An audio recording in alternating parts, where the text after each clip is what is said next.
people is if you walk into a public place and you look to your left, you look to your right, 2 of the 3 people are in some form of financial crisis now.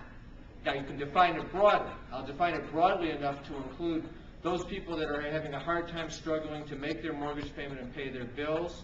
And you also have a zillion other people who had stashed money away for retirement and they lost 40% of it in the market. Some of them pulled out to cash 2 months ago before the market started to climb back. So they've locked in their loss.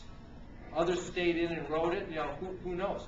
Those people, the crisis to them is just as real as to the person, because all of a sudden they're 70 and they had enough money socked away where they knew that they were okay to 93 or whatever their expected life expectancy was. And now they're sitting there saying, what am I going to do? Go, drive a cab?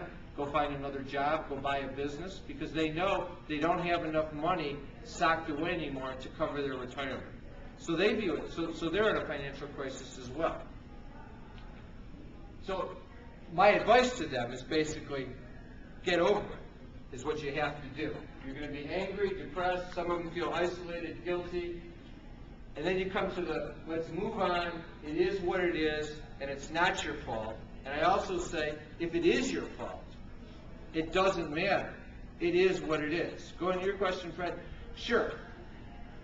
125% mortgage financing, 0% interest, subprime loans, people were put into houses they should never have bought and they can't afford. Or they refinanced? Or they refinanced 2-3 times. But they refinanced. Did they refinance to put their kids through college? Did they refinance to travel the world? It doesn't really matter. What they did is what they did. A zillion people refinanced to pay for college for their kids. Is that the wrong thing to do? Well, it would have been better to save money or buy a Met and pay for their college and not refinance their house. But no one knew until now